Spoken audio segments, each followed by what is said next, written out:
Well, let me say welcome to Socrates in the City, Oxford edition. Thank you. Thank you. I didn't know that the English were capable of such enthusiasm. I thank you for surprising me. This is really such a joy for me to be here. Many of you are familiar with Socrates in the City. You know that we've done them throughout the United States, mostly in New York City. Never here in merry old England. It struck me that most of the people that I wanted to interview, but that's an exaggeration, many of the people I wanted to interview were here in Oxford. And I thought if we did it here, it would be very easy. We could just sort of set up and do a number of these. But I'll tell you a secret. We would not have done any of these. We're doing 8 sessions. We wouldn't have done any of them if this morning's guest, Mr. Walter Hooper, had declined. Because as far as I was concerned, this was the most important one. This was the one that I wanted most to do. And I'll tell you why.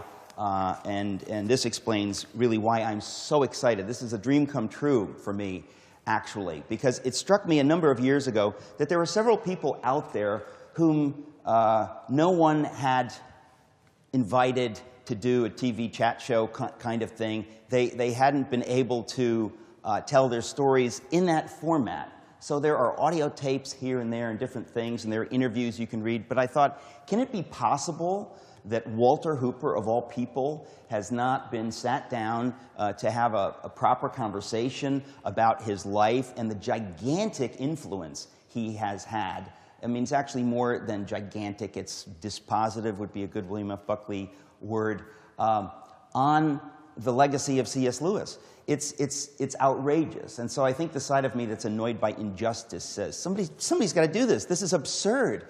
Maybe I could do it. What a thrill that would be. What a dream it would be. And so it's been a long time in coming. I first had this ambition, I remember distinctly, I guess it was the second trimester of my mother's pregnancy with me in 1963, early 63. I knew that I wanted to do this. But I really wanted to do this for a long time. So I can't believe that we're here, that Mr. Hooper has consented.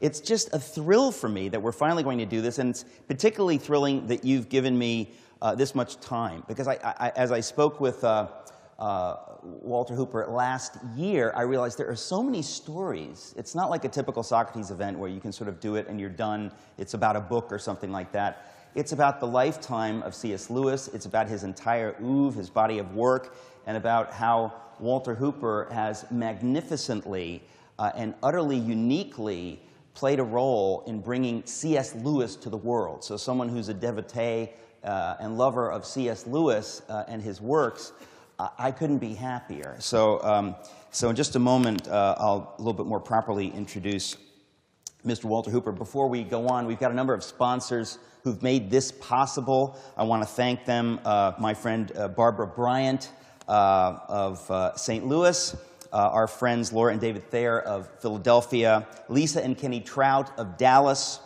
Sharon Vanderpaul of Grand Rapids, Michigan, and our dear friends Susie and Jerry Wilson also of Dallas. Without them, this wouldn't be possible. I also want to thank the NRB Network and Jerry Johnson, who is here, for making this possible. We are going to air all of these on the NRB Network. Really, really excited. If you're watching on the NRB Network, hi. And I want, last but not even close to least, my Chief of Staff and friend, Alyssa Liberis, who's sitting here in the front row, who has done so much work that I try not to think about it, because it would just embarrass me that anybody working with me would do this much work. But this has been months in the making. So Alyssa, from the bottom of my heart, thank you. Where are the flowers? No. You can take those. We really, we all know that this has been, it's been a long time in coming. So this is a great, great treat for me. So just a few words. There's really not much to say about Walter Hooper because it all sounds insignificant compared to what it is that I think makes him significant. But the little factoids are that he's an author, of course, and a trustee of the literary estate of C.S. Lewis. These are some important facts. He was born in Reidsville, North Carolina in 1931, served in the U.S. Army for 2 years, earned his master's in education in 1958, and taught English at the University of Kentucky in the early 1960s. After he'd corresponded with C.S. Lewis for a number of years, starting with his time in the Army, he was able to visit C.S. Lewis in England, where the great C.S. Lewis, the legend, asked Walter Hooper to stay with him at the Kilns, at his home, as secretary. So following Lewis's death, which actually was just a few months later, Walter Hooper worked with Lewis's dear friend, fellow Inkling Owen Barfield, really to organize and preserve Lewis's rather vast works. So many essays and writings, and of course letters. We can talk about that as well. He became friends with a number of the Inklings, most of whom were living at that time, including Tolkien, Charles Williams, and of course Owen Barfield. Mr. Hooper was ordained as an Anglican priest and was the chaplain, in fact, of 2 Oxford colleges and served as assistant rector of the Church of St. Mary Magdalene in Oxford. Walter Hooper converted to Catholicism in 1988. We have so much to talk about, so I'd better shut up and just say, please give a warm Socrates in the City Oxford edition welcome to Mr. Walter Hooper.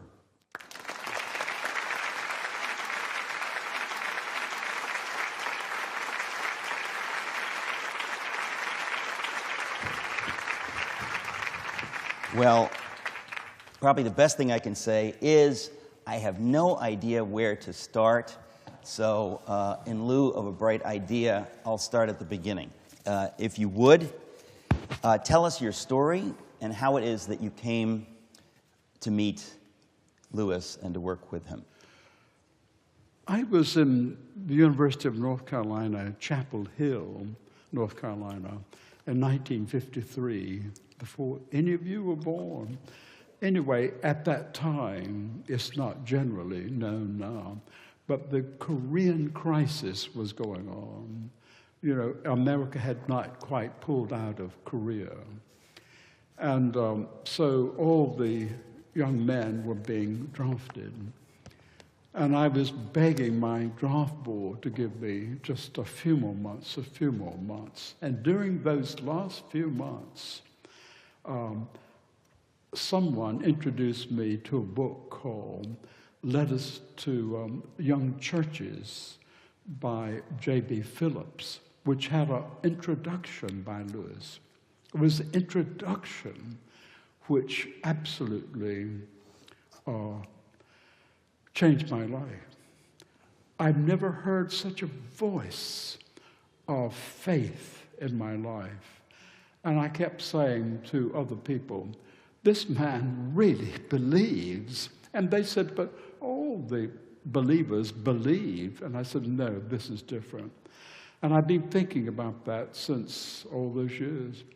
And I think what I would say, it was different because Lewis believed with the confidence, I think, that you would find in St. Peter and St. Paul. He would have tested everything against this. He knew it in a way that we just don't know things today. Anyway, I was going into the army, straight into the army, and I thought, if only I could get a book by Lewis. Unfortunately, the Chapel Hill didn't have his books in stock at that time. But anyway, in Greensboro, there were 2 elderly women, the Strawn sisters, who liked to put the book, a right book, in the right hands. So they produced a copy of Miracles. Anyway, this was basic training, and you don't have places you can store things, you know. So I kept it inside my shirt, this hardback book. And so during calisthenics and all of that, it was jumping up and down with me. But so far, none of the sergeants discovered that. Even, you know, climbing under barbed wire. But the book made such a huge impression on me that every 10 minutes there would be a cigarette break, you know. So you could stop that and then they'd assemble you again and, you know, after 10 minutes. But I used those 10 minutes sitting under a pine tree. I think I could recognize the pine tree I was sitting under when I read that wonderful book. Wonderful book. It really just changed my life. I've read it many times since then. And I knew I had made a huge discovery, you know, larger than anything I would have expected to happen in my whole life. You were really, at that point, it seems to me, before you got the Miracles book, looking for anything by Lewis, or were you specifically looking for miracles? Oh, no, anything. Anything. In other words, you read this introduction in the J.B. Phillips translation, and by the way, Lewis was a real encouragement to Phillips in writing that great translation. Were you aware at that point of who Lewis was and of his other works, or were you just waiting for these sisters in the Greensboro bookstore to get you something by Lewis? What did you know about Lewis at that point? I knew almost nothing except that the captain of the football team at the University of North Carolina, he had mentioned the Screwtape Letters, but I didn't see it at that time. Okay, so that was out in '53, the Screwtape Letters. It came out in 1942. Oh. You know. And, but I mean, this was '53 that I'm talking about. Okay. But no, I didn't know what other books were. So you just rather randomly received this copy of Miracles, because I'm thinking of all the books of Lewis that I have loved, that's one that I didn't love. I mean, I guess I find it rather difficult reading. Yes. But when you're in basic training, I guess you'll take what you can get. And it is of course great, but it takes more effort than some of his other books. Anyway, go ahead. Well, I was happy to take that effort. I remember one of the sergeants saw me reading that, and he said, "Soldier, you better really ought to be reading a work on Korean, learning Korean." But one of the things I'm really glad about, unlike you, so you can go to a bookshop like Blackwell's or maybe even here, and you can say they have the Chronicles of Narnia, and they have the theological works like Christianity and so on, and then there's his literary criticism. I didn't know about these different categories, and I'm glad I didn't, because he didn't like being known as several authors, but as one author of many different types. So the books came to me in a very higgledy-piggledy order. I think one of the first ones was, in fact, the Arthurian Torso, which was a work by Charles Williams with a commentary on his poems by C.S. Lewis. Which one was that? Arthurian? Arthurian Torso. Torso. 1947.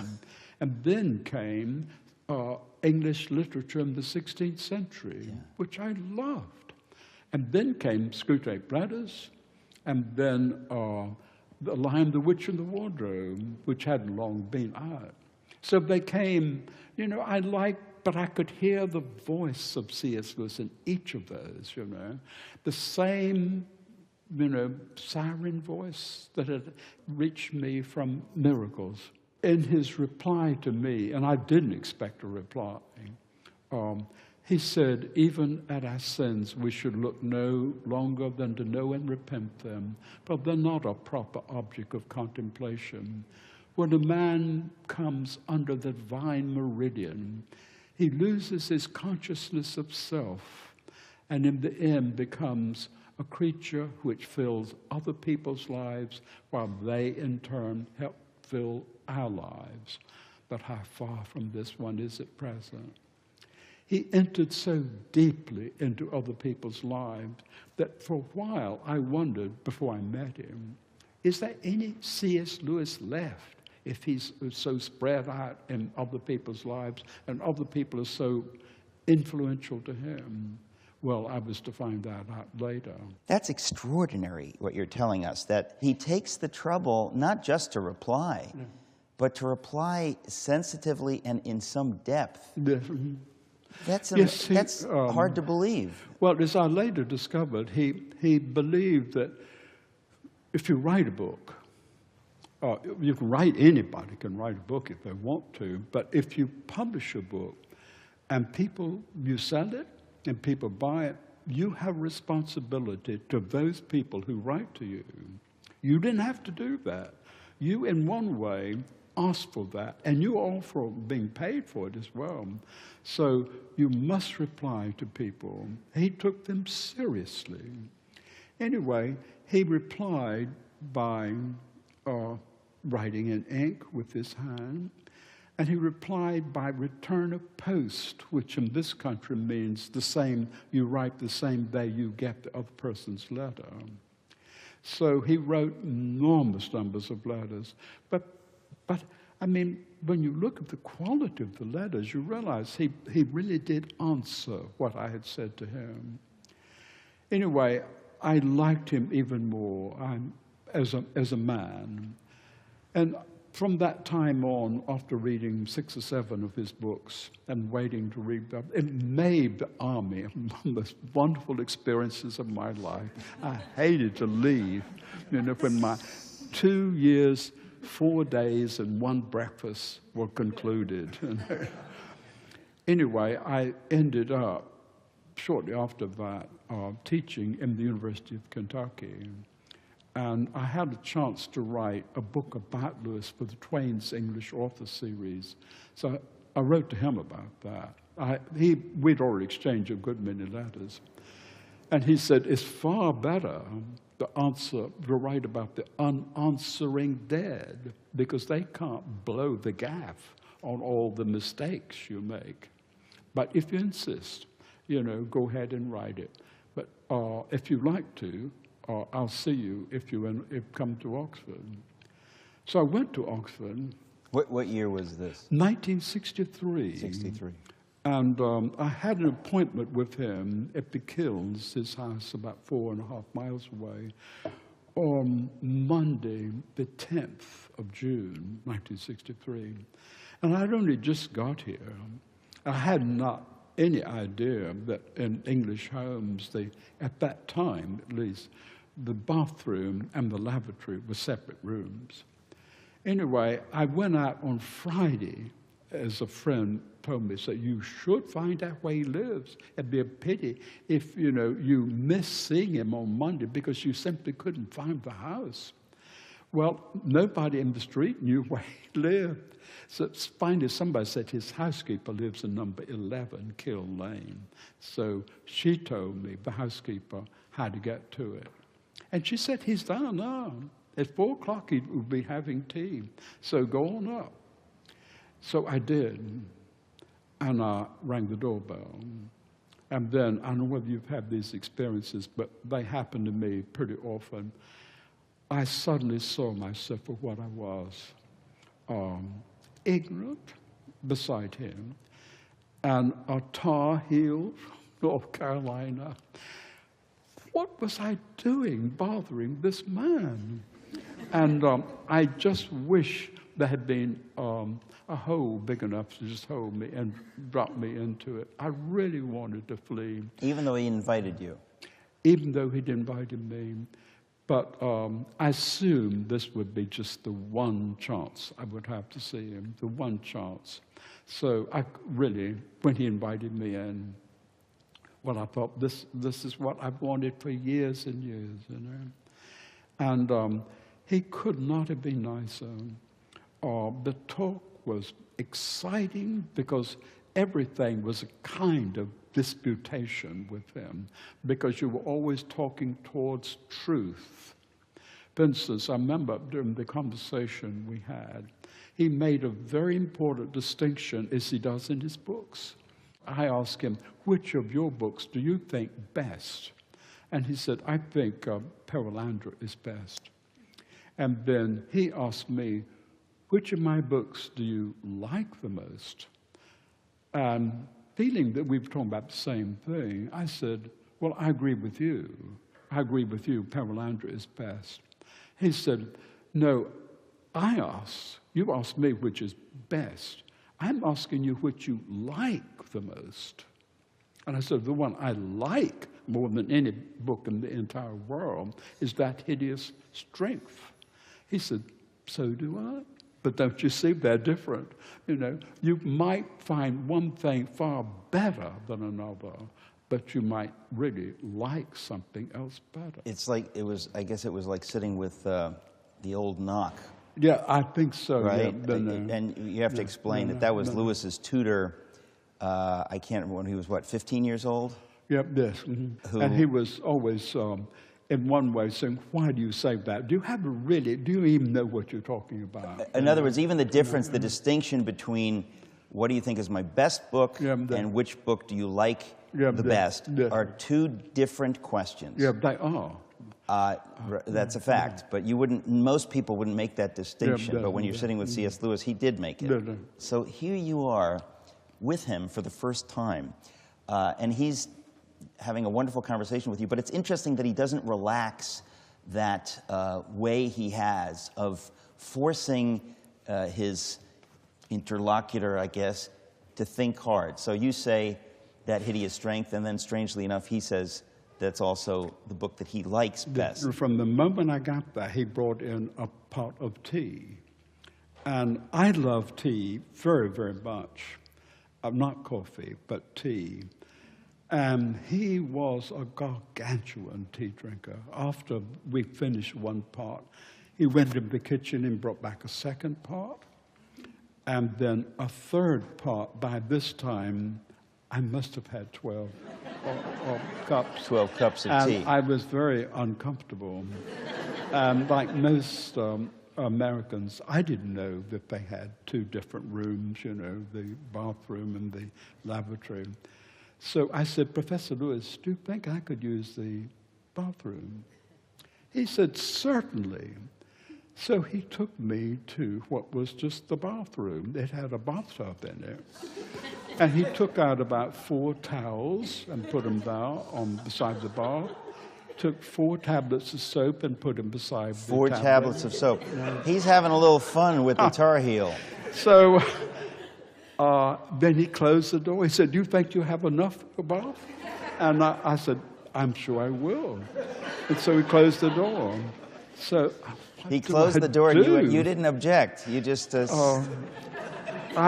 I had a very anxious about 2 or 3 minutes, wondering what to do in the bathroom. Don't you wish that you had taken a bath? Well, I was too uncomfortable for that.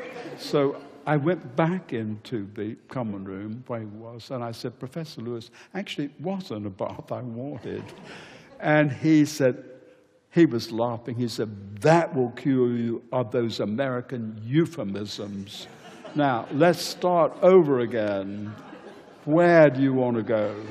Now, if we're going to play that game 50 years later, 52 years later, I want to throw it right back at Lewis, but I'll throw it back at you. Lavatory, obviously, the etymology of that has nothing to do with flushing a toilet. I know. So therefore, isn't that equally wrong and an equally bad British euphemism for toilet? I thought so, but I wouldn't dare say it to him. Oh, you... Okay. So he was a jokester. Well, he was a man who knew language and who was interested in language. And he told me that right before that, an beautiful American girl of long blonde hair had been entertained by these 2 elderly ladies who were his neighbors. They commented on her beautiful blonde hair. How do you make it so beautiful, they asked. They were in their 90s. And she said, I wash my hair every day in the lavatory. Well, they said to him, we never want her back again. This is the rudest girl we've ever met. So he was already primed to But think of the results she was getting.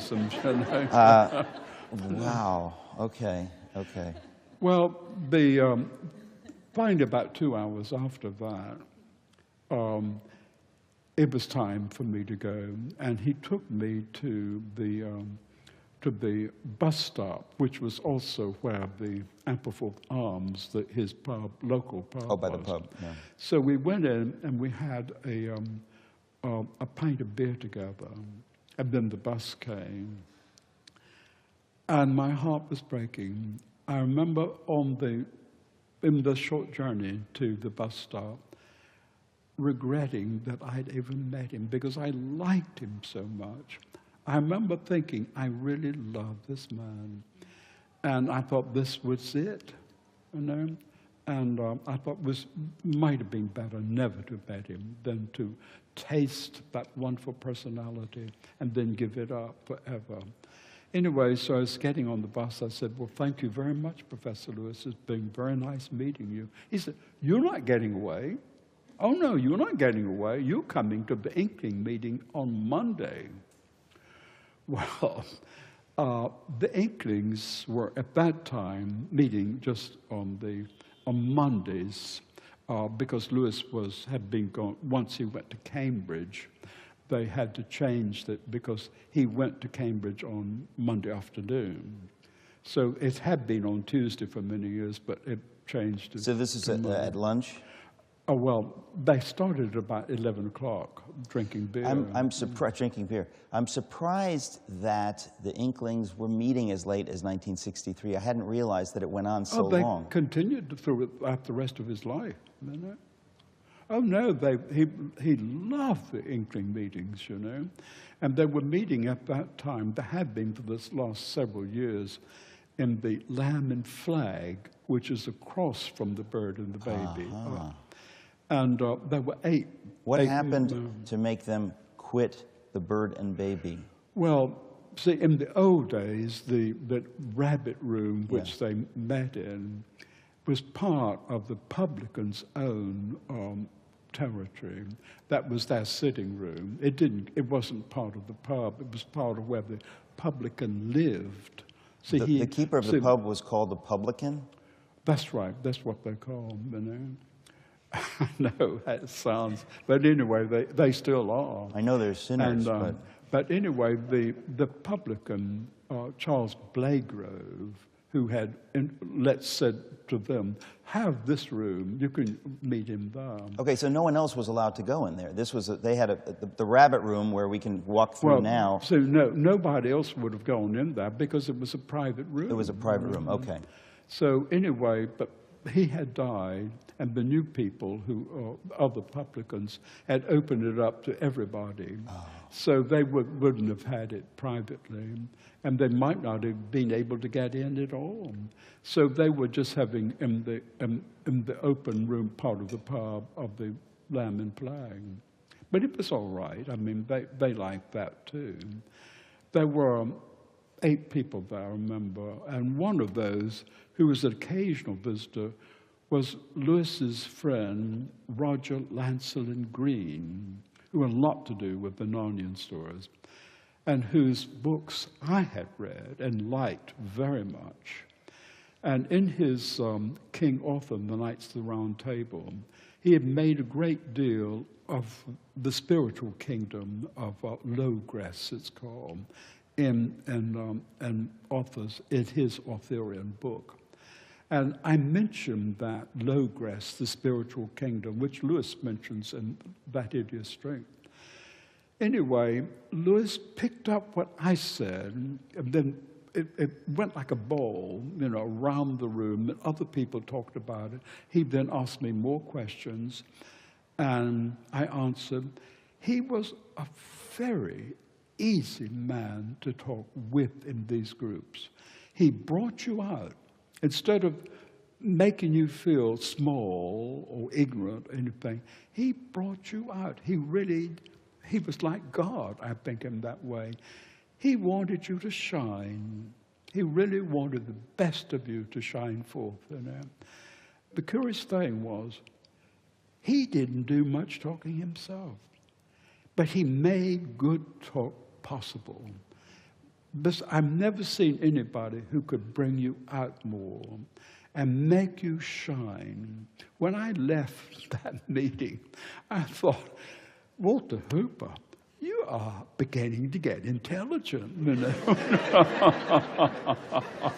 And who else was in that room? Was Tolkien there at that time? No, his son, Christopher, was there. His son was there. I'm trying to think who else. Owen Barfield, was he there? No, he wasn't. You know.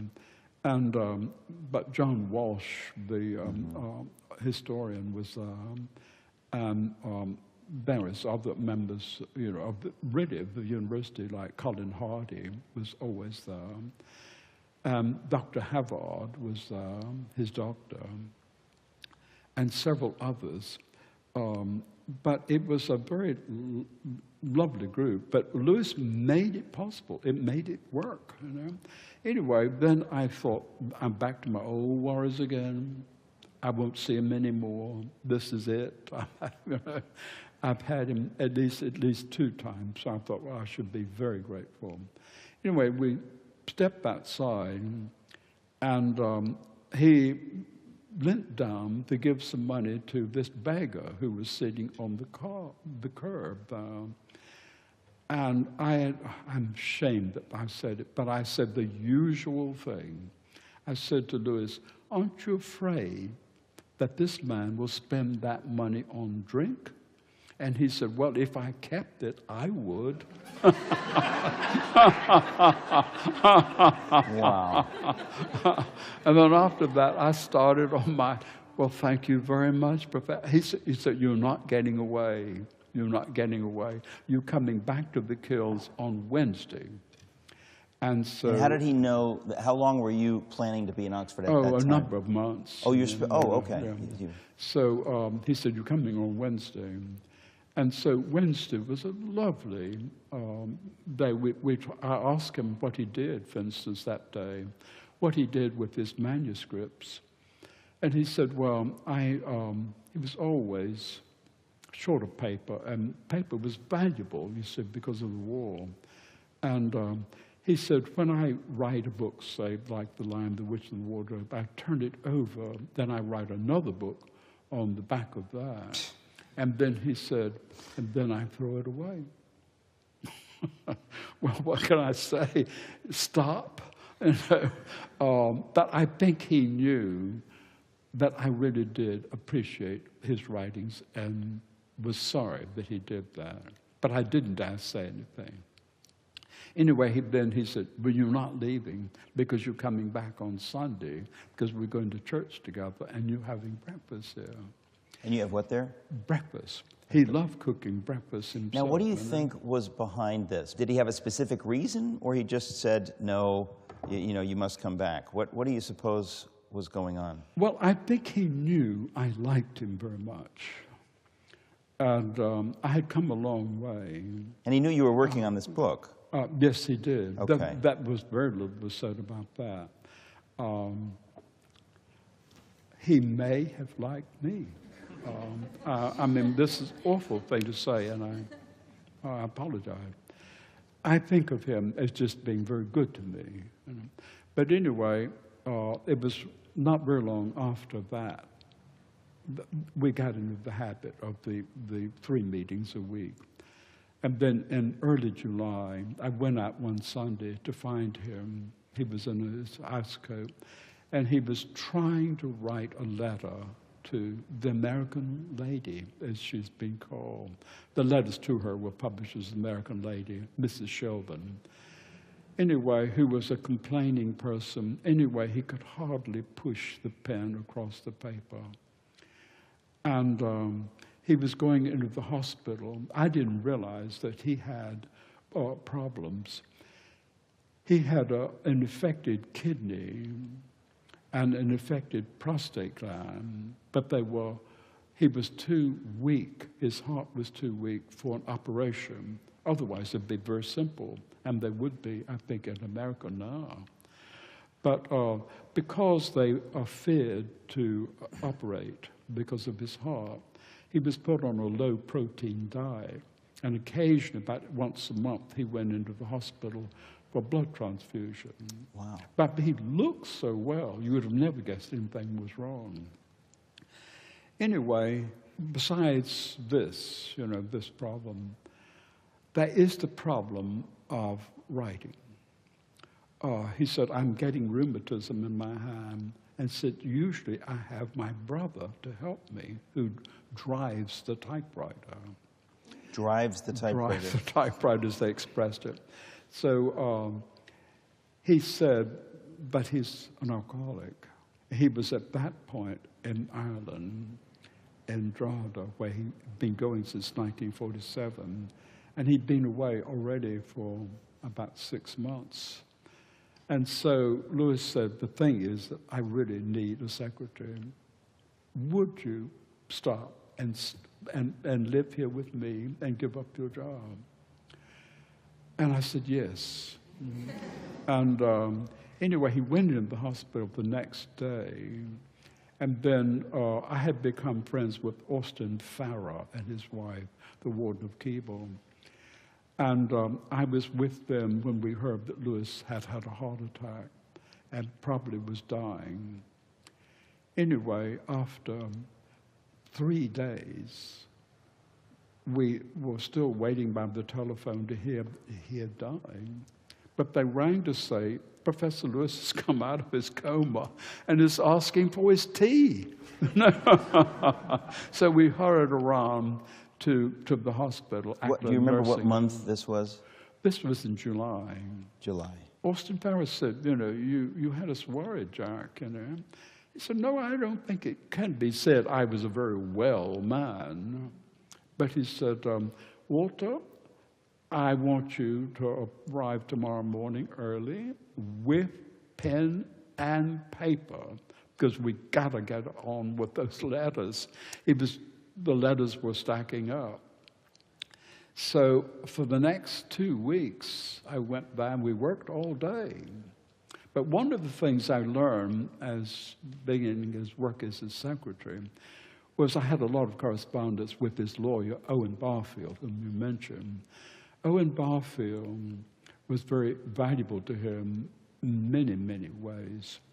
But in 1941, as Barfield explained to me, Lewis, that was the year of the Screwtape Letters. They were published separately in a magazine, church magazine, one at a time. And it was also in 1941 that he gave the first series of Mere Christianity broadcast. But rather than receive any of the money, Lewis sent both the BBC and the people who were publishing the Screwtape Letters a list of widows and orphans. Think of St. James's epistle. Widows and orphans. Each of the fees were to be sent to a widow or an orphan.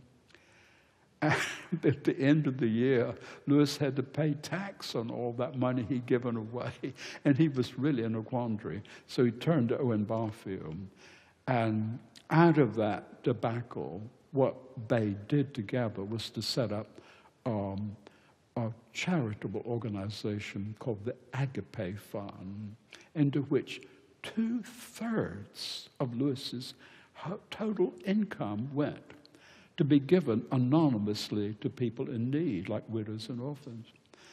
I couldn't believe that he put so much into it. When I thought about how poor the house was, when the housekeeper came down in 1952, she told me she still found the blackout curtains still up on the windows. Because, you don't want the Germans to see a light on. So you put blackout curtains, just this heavy black material. 1952. 52. So what a couple of bachelors living there too lazy to pull down the... That's amazing. Well, it's amazing. no, he said, but why spend money on curtains, he said. He just didn't want to waste money on himself. She said, well, do you mind if I wash these blackout curtains? He said, go ahead. Well, she put them in soap and water, and they melted. They turned into ink. And, she poured them out. They were probably so full of smoke that they were carcinogenic curtains. Well, there was one ashtray in the house. Everybody smoked. When I first arrived there, I come from a tobacco town, and I gave him a carton of Lucky Strikes, which are good cigarettes, but strong. And then I thought, maybe he would like something with filters on them. Then a pack of those, a carton of filtered cigarettes. He looked at those and he said, my brother and I don't smoke cigarettes with contraceptives on them. So I gave them away to his housekeeper. Anyway, when I thought, one ashtray, but I said, "There's one ashtray. Can I get more ashtrays?" He said, he always just flicked the ashes on the carpet. He said, "You see, ashes are good for rugs, but only men believe it. Only men believe it." But anyway, I said to him, and really seriously, "But Jack, why give away so much?" And he took it really seriously, and he said, "Well, I thought God was so good in having me that the least I could do was to give part of back what I made in his service." And I thought, with shame, when was the last time I thought how good God is in having me? But he really had the temperament of a child Christian in a way. So gracious, so grateful that God would have him, you know. But that was part of that faith that he had. Anyway, when he came home, I thought this is going to be really difficult because I can't keep up the level of this wonderful conversation that he's good at all the time. But he didn't want to talk all the time either. And I discovered something, it may strike you as unusual or simple, but he liked, and I'm sure he did this with Warnie, he liked to sit quietly reading his book with another person. So he would say, as he picked up his book, "Walter, didn't you bring your book?" So he liked to just sit with somebody, not alone, but with somebody. And then if you had something to contribute, he might talk for a while and then go back to the books. Anyway, I found it extremely relaxing. I loved being there with him. But there were occasional mysteries.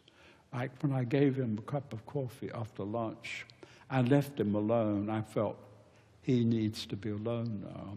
So I closed the door, and I wondered, does he take a nap? But I tried to look through the keyhole, and anyway, I couldn't find out. So finally, one day, I just said, "Jack, I have to know this. Do you ever take a nap when I leave the room?" Oh, no, he said, "Oh, no. You see, but sometime a nap takes me." You know? And I think that is the nature of naps.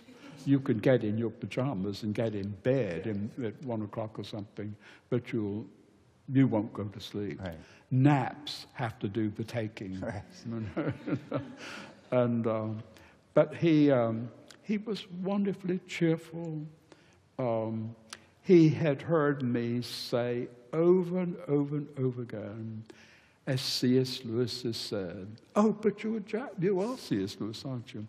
So he would start this, as C.S. Lewis has said, "I would like a pot of tea." As C.S. Lewis has said, "You will make it." C.S. Lewis has said, "I will drink it." You know?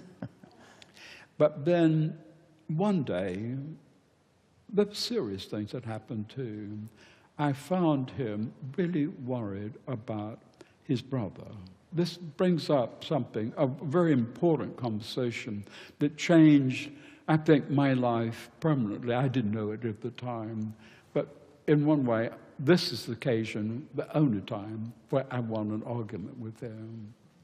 But anyway, he was very worried about what would happen to his brother when he himself died.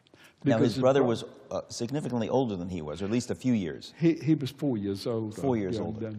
But he was an alcoholic, and, you know, he just let money just waste away. He didn't have enough to live on himself, I think, not from his pension. So Lewis was worried about what he would live on when he himself died. I said, "It's simple. He will live on your royalties." Yeah. And he said, "But what you don't understand is that after an author dies, after about 3 years after he dies, his books trail off to nothing, and this will happen." And I said, "But it won't happen to your books." And he said, well, sometime an author has a resurrection like Sir Walter Scott was having then. But he said, this is very, very rare. Mine will stop. And I said, actually, they won't stop. And he said, what is it about this young secretary who knows things that I don't know? Why won't they stop? And I said, because your books are so good and your readers are not that stupid. I'm not sure he believed it, but I believed it. When you said to him, your books won't disappear, and you insisted, I feel like you sort of cheated, because a large part of the reason his books did not disappear as he thought they would is absolutely and only because of your efforts. That's an historical fact, so don't argue with me. But, well, no, but the fact is that as good as his books are, I'm aware, and I hope you'll tell us today and in the next 2 days what your role was, the role that you played in helping his work to live on past him, because it really ends up being a huge effort. So you cheated when you said, yes, they will, because you made sure that they did. But we don't know what would have happened if you were taken out of the equation. Well, I couldn't believe that they would stop. But then, when he died, and I went to Blackwell's and saw huge quantities of his books remained, then I began to feel he could have been right. But I still want to stop this. Yeah. Can you tell us about his death? Because you were not here at that time. No, you had gone I wasn't back to... here. He teased me. He said he saw me, this little notebook coming out and scribbling things in it. He said, you know, the divine joke on you is going to be, I will die and you won't be here to take down my lost immortal words. And I said, in that case, I'll leave a notebook. You write them down. So anyway, then I left, but we exchanged many letters about, you know, what we're going to do when I get back. And so I retired, you know, from my job and was waiting to come back in January when he died. The same hour that President Kennedy. I knew it was the same day, November 22nd, 1963, but I never knew it was the same hour. Yeah. Well, one of the people who acted very quickly at that time was Austin Farrer, again, who wrote to me and said, please come back. Please come back. I feel there's a work for you waiting here. You're needed. So I did go back, and I lived with them for several months in Keble College. With Austin Farrer? Yeah, and then this was the time when I met Warnie. Oh, you hadn't met him at all? He was in Ireland all that time. Ireland. Now, I don't quite understand. He would go to Ireland just to go to Ireland? Or because when Lewis said to you that he was an alcoholic, I wasn't aware if there was some connection with Ireland. Would he just go off on a drunk to Ireland, or would he... As he reveals in his own biography of Brothers and Friends, in 1947, he went to Drogheda, and that's near Dublin, and he was to meet a fellow friend there, but anyway, the friend didn't show up, and he got very, very drunk and ended up in the hospital. And one of the first people to see he saw when he opened his eyes was Mother Mary Martin, the founder of the Medical Missionaries of Mary, who built that huge that hospital, Our Lady of Lourdes Hospital. So she nursed him back to health with the doctors. So she then sent for C.S. Lewis to come over there. And he went over there very worried about his brother. This is 1947. But Warnie wouldn't come home with him. He wanted to stay in this inn, the White Horse. And he had found a little Anglican church there, which he went to. And so it became his home away from home. And the nuns allowed him to go out all day and drink and yet come home at night to the hospital. And he had a very close friend, Major Henry, another alcoholic, another major, who had a car. And they would just go around all day long, you know, from pub to pub, little village to village. So he got used to that life. He liked it. And so this is where he was when I was with Lewis. But now, anyway, was the connection to Ireland, I just have to ask, because they had grown up in Ireland, was that Warney's connection, that he had friends from childhood? Well, no, it's just that he loved Ireland. Okay. Things are much more relaxed, they were at that time in Ireland than they were in England. I mean, you couldn't very well go to a hospital in Oxford and you know, and drink all day and then go home and into the hospital and sleep in the beds, you know. But they allowed it. And anyway, he came back to look after his brother, though, in November, right before his brother died. So they had a few weeks together. Anyway, Warney came back to take care of... Yeah.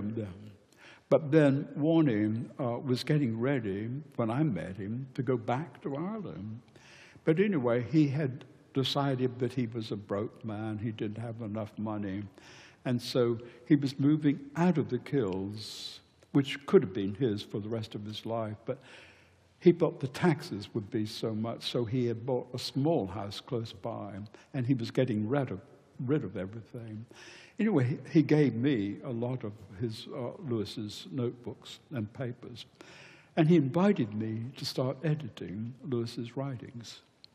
So this was what made it possible for me to do what I've done for the last 50 years. This idea that now you come back and you are deputized with this job of dealing with the works of Lewis, that there's no one else overseeing this. And sometimes I think with famous people, we assume someone's taking care of that. There's somebody to take care of that. But the idea that there was no one, the idea that his brother is so worried that he can't, I mean, what a strange irony that he's making so much money in royalties, he's giving it all away, and now his brother is worried that he can't stay in the kilns and that he's got to move out and... Well, they both men tended to panic. I think this was in the nature of their family. But it wasn't really up to him. I mean, he was the beneficiary of Lewis's will, but it was really up to two other people, Lewis's executors, to decide who did what. And they were Owen Barfield and Cecil Harwood.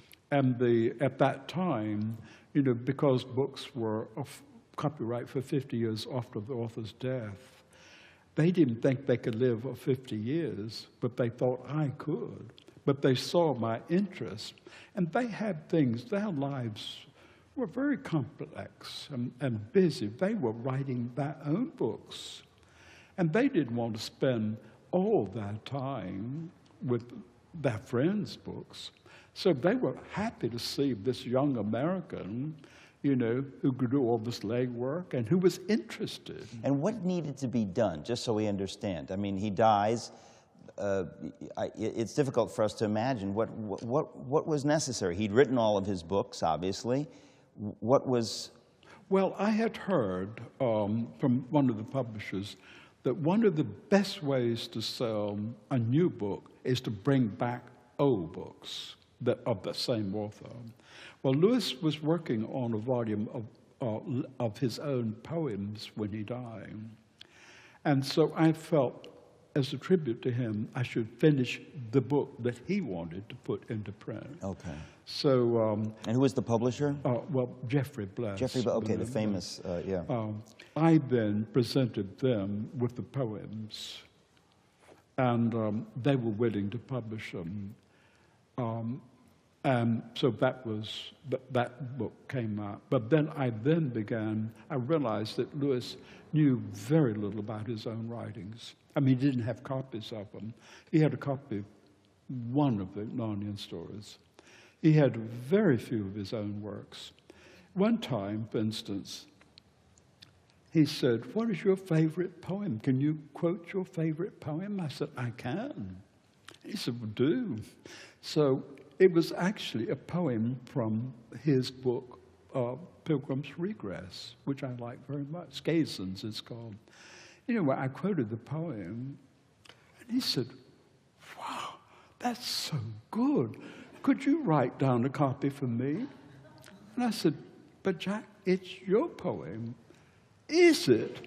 Well, that's not half bad, is it? You know? I'm confused because I was under the impression that Lewis surely had what we call a photographic memory. Well, he did, but except his own works. You know? Or you don't think he was putting you on? Now I'm Oh, wondering, no, I'm because sure he was such a wasn't. joker. No. No, amazing. Well, it's almost like he had some kind of extreme humility, Yeah. which I always, when I encounter that, I always wonder if that is God's will, or if one can push it too far and be so self-abasing that they're actually doing something wrong. Well, I think once he wrote something, he ceased to have much interest in it. He went on to something else, Yeah. you know. But he can't have lied, you know. I mean, he really was thrilled to hear that poem. That's you know? amazing. Now, did he have any sense of, I mean, you said that he is keeping up this outrageous correspondence with dozens and scores of people around the world and spending great effort in that. Did he have any sense, do you think, that what he was writing would be collected at some point? You, if people listening don't know, you, among all the things you've done, one of the greatest things you've done is publish 3 gigantic volumes of Lewis's collected letters. A gigantic editorial effort to do that. But Lewis is pouring so much of himself into letters to strangers, practically. Do you suppose that he had any sense that they might be preserved? I think, yes. I saw one time a note he wrote when he was in the hospital to his brother. He was worried again, you know, about what his brother would live on when he died. And in that little short note, he said, what you might do to try to keep the wolf from the door is to collect and publish some of my letters spiritual letters.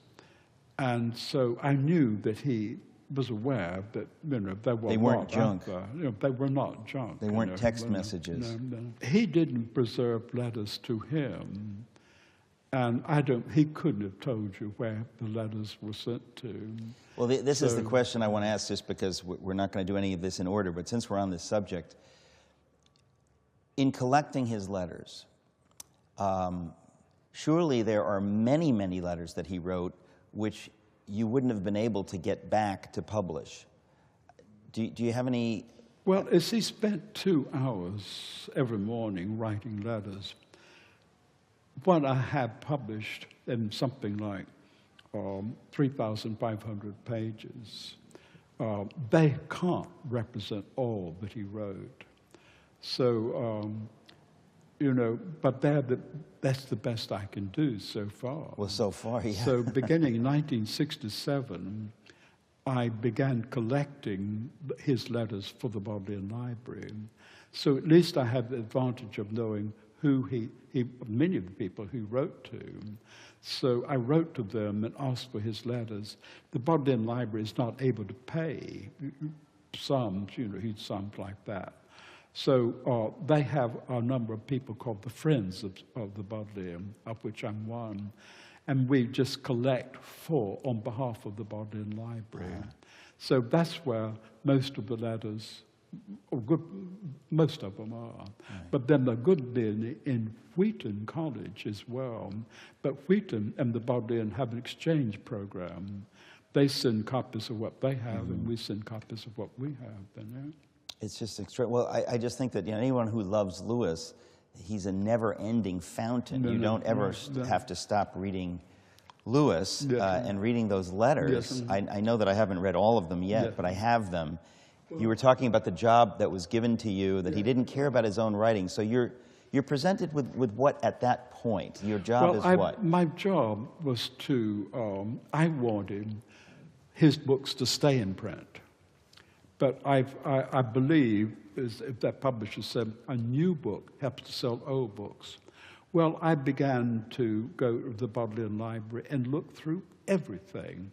I would take out, say, a journal like the Guardian, this church magazine, and start with page 1. It would take me usually 2 weeks, just turning pages, see if I could find anything by C.S. Lewis. And I did that with the Church Times, page after page after page. And I remember one time I was seated across the seat from this tall priest from Canada. And he could watch, because he was very tall, he could look down over the partition and see what I had. And one of Lewis's friends had told me, a young man, that he was pretty sure he'd seen something by Lewis in something called Men Only. Well, I got it into my head that Men Only was about deep sea fishing and wrestling with bears and things. So I ordered up, as I always did, something like, from 1930 up to 63. So they had piles of these. I mean, they brought them in 2 or 3 trolleys, and they put a stack of about 100 in front of me. Well, it weren't about deep sea fishing. Lord, no. And the priest was looking at me, and I was so embarrassed. They were pornography, if you haven't understood that yet. And anyway, I followed him out when he was just shaking his head all the time. And I followed him out, and I said, Father, it's not what you think. What do you think I think? He said. I said, I'm not reading pornography. I'm looking, actually, to see if there's an essay by C.S. Lewis. And you really expect to find him in there? And I said, well, somebody said they thought maybe there was. He said, I don't believe you. Anyway, I followed him down to St. Bennett's, pleading with him. I said, just give me a chance. I'm really not what you think. He said, we'll see, because he was allowed the next day. And anyway, he saw me as I went through until 1963, turning every page. I didn't find anything by C.S. Lewis. But anyway, during that year, I found a lot, though. But meanwhile, so when you say found things, so found essays or little things that had not been collected? Oh, many, many things, including his poems, you see. One of the things that he simply didn't know about, how many poems he published and where they were.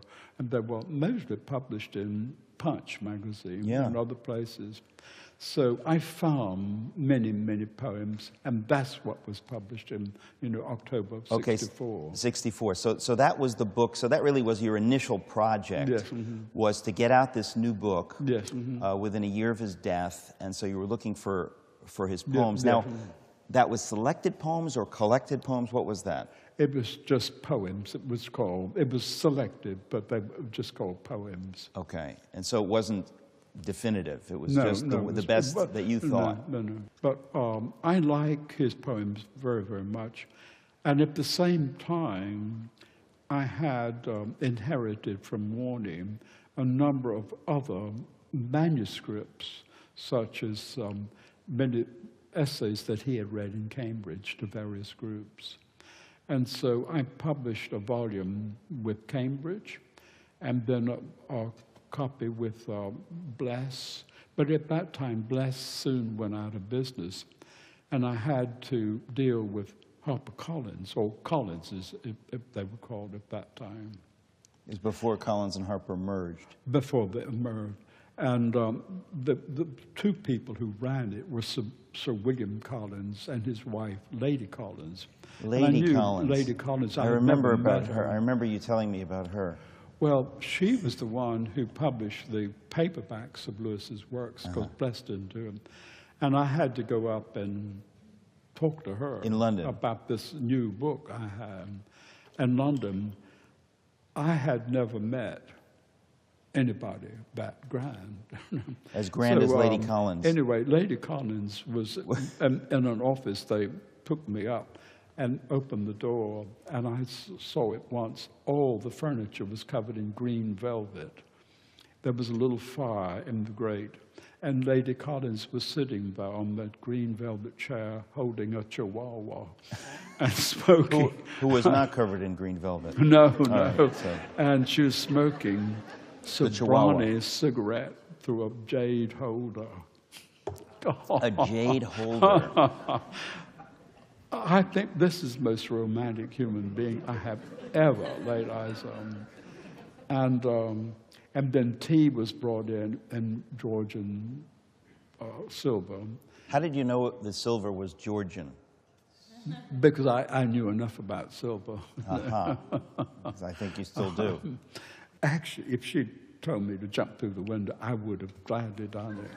But I said, Lady Collins, you can have this new book on condition that you bring back 2 of the old books so they're out of print. And I thought this was very brave, and I thought she'd say, no, I'm not. But she said, all right, which 2 do you want me to bring back? And I said, Pilgrim's Regress and the Abolition of Man. Which one would you like first? And I said, the Abolition of Man. She said, all right, you write the blurb for the back of it, and I'll bring it out. Oh, my gosh. Well, she was wonderful, wonderful. I loved her very, very much.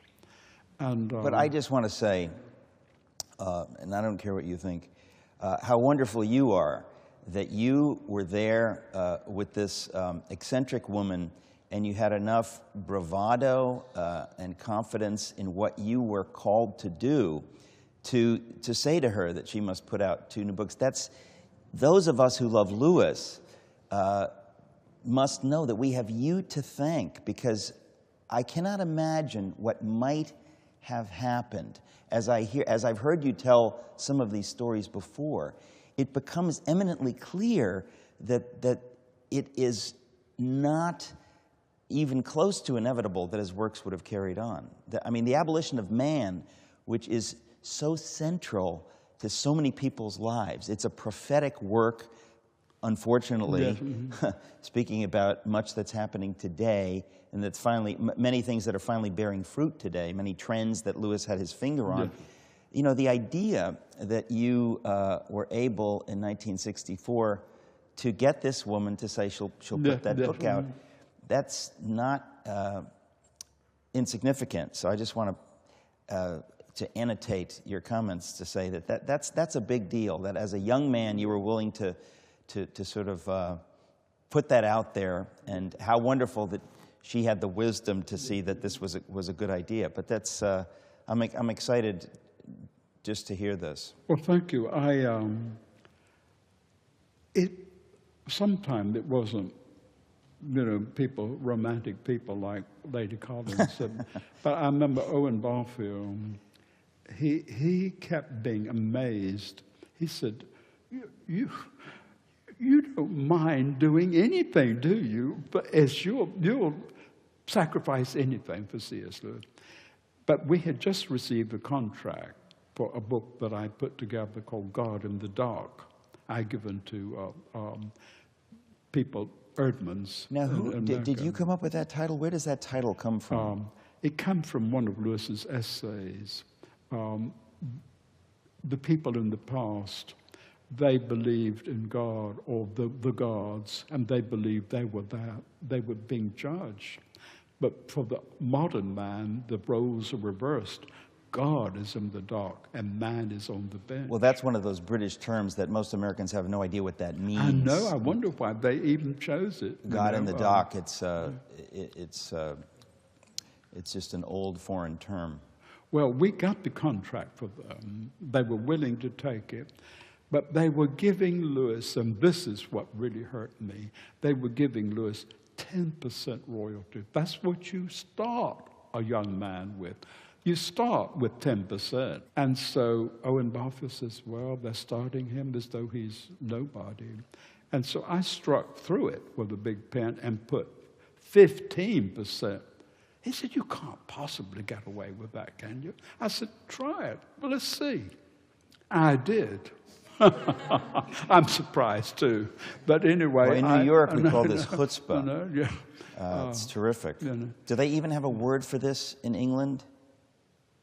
What I do. Well, chutzpah, what would they call that? I think that characteristic, maybe it took an American to be so brassy would be maybe the English word, a little brassy. I was very brassy then. I'm not now. I've lost it somehow, I think.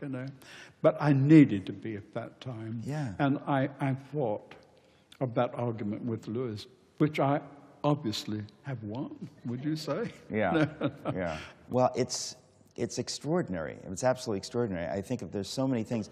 I'm so glad we have a couple more days to continue our conversation, although I confess I hate to stop now just because there's so much that I want to ask you about these manuscripts and about Warney's bonfires where he would put the manuscripts on and rescuing manuscripts, and there's just so much. But I guess we'll get to that tomorrow, same bat time, same bat channel, 11 a.m. here at St. Aldate's. I want to thank you again for being part of this, and I do mean that if you had not consented to doing this, we've been emailing over the year, we wouldn't have done any of this. I said, to me, this is what must happen. The other stuff is ancillary. We've got wonderful interviews, but this I felt must happen because, as I said, to me, it's nothing less than an injustice that these stories haven't been told in a more public way. I know that many of them are out there. You've written things. You send me some things, but to hear them from you is significantly different. So thank you for being here. And we'll let you leave if you promise to return tomorrow. So thank you. Afraid not to. I think, no. We've only scratched the surface. That's why I said we've got to do several of these. But in the interest of your time and energy, we'll do it in this fashion. So another enthusiastic Socrates in the City, Oxford. Round of applause for Walter Hooper. Thank you.